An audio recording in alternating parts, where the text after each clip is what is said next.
to give you some fall book recommendations. Actually, I don't really like spooky or scary books because I'm afraid of everything besides zombies, so I do not even watch horror movies because I'm way too terrified of them. So I don't actually read any scary books. So the books that I'm going to show you today are like heartwarming and books that are just good to read in a rainy day. And like fall vibes, I guess, but they aren't spooky at all. Only if you count like mystery thrillers as scary, I guess, but they aren't really. So, sorry about that. So the first books that I have for these recommendations are Harry Potter.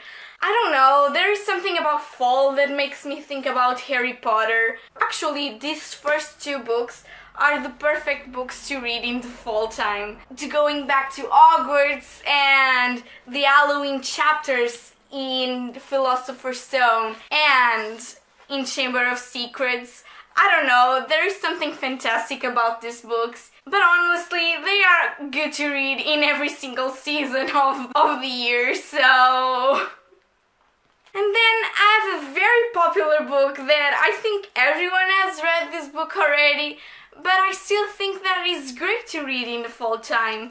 I don't know, I just think that this book is a perfect book to read in a rainy day. Like just curl up in a blanket and drinking some tea and reading Looking for Alaska.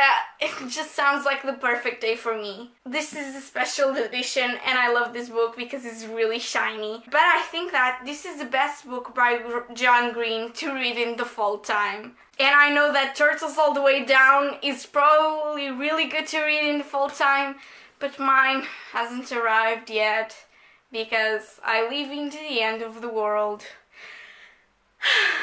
And the next book is actually Miss Peregrine's Home for Peculiar Children. Again, a book that everyone has already probably read or at least heard of it because it's really popular. The movie came out last year. But this trilogy is fantastic to read in the fall time.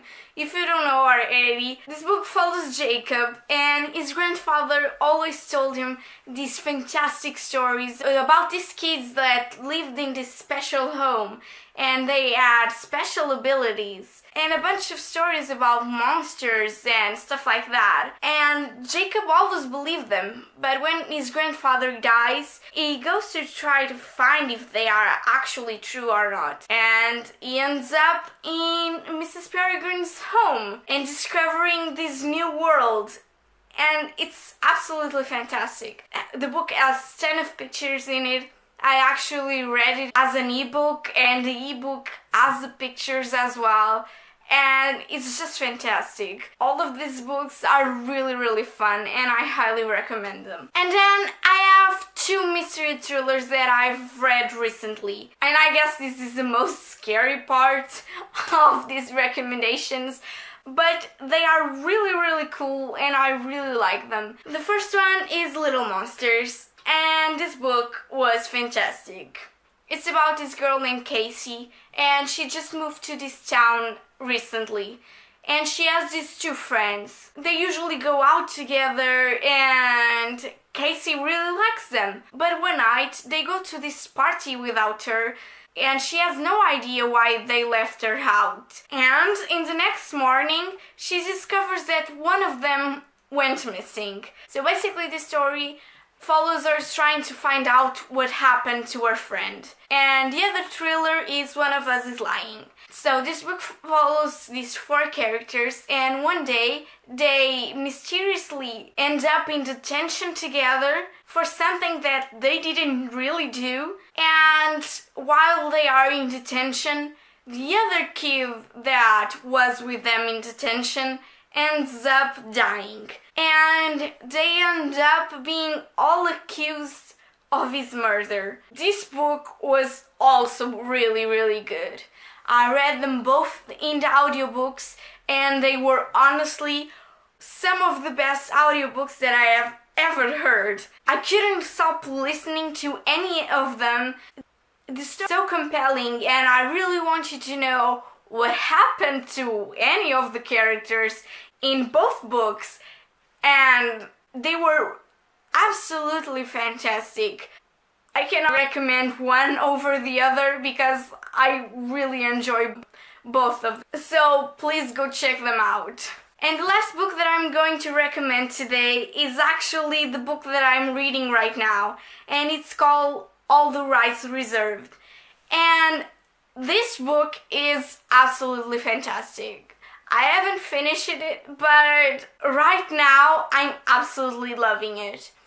If you haven't heard about this book, actually the premise of this novel is actually scary, because in this kind of a dystopian world where every single word that you speak is actually paid, freedom of speech isn't a thing.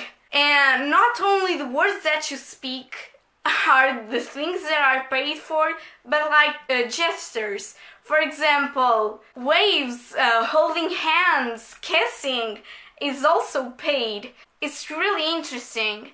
And basically this book follows this girl that has this really ugly name because the name was really cheap and it was the only thing that her parents could afford. And basically you have to pay for what you speak after you turn 15.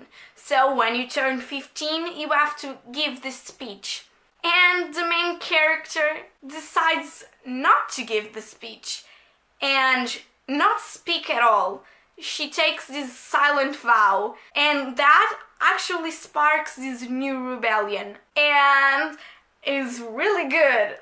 I love dystopian novels, and in the last years we haven't gotten many of them, but I really miss them. And this one, it's really good and really interesting.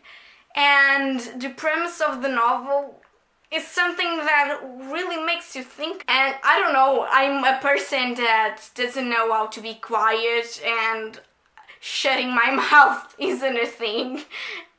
And actually the country that I live in was in a dictatorship 40 years ago, and I wasn't born while it was a thing, but my parents were, my grandparents were, and it's a very recent thing.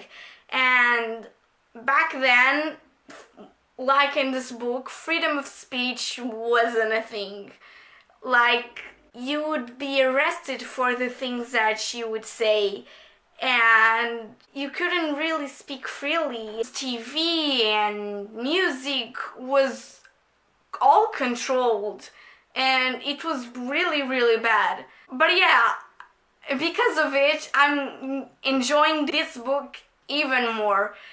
So if this sounds interesting to you, please go check it out, because it's been really amazing so far. But yeah, this is it for this video. I hope that you enjoyed it. I know that this isn't the typical fall recommendations video that you have probably been seeing around the internet, but these are the books that I like to read in the fall time. So I hope that you enjoyed it.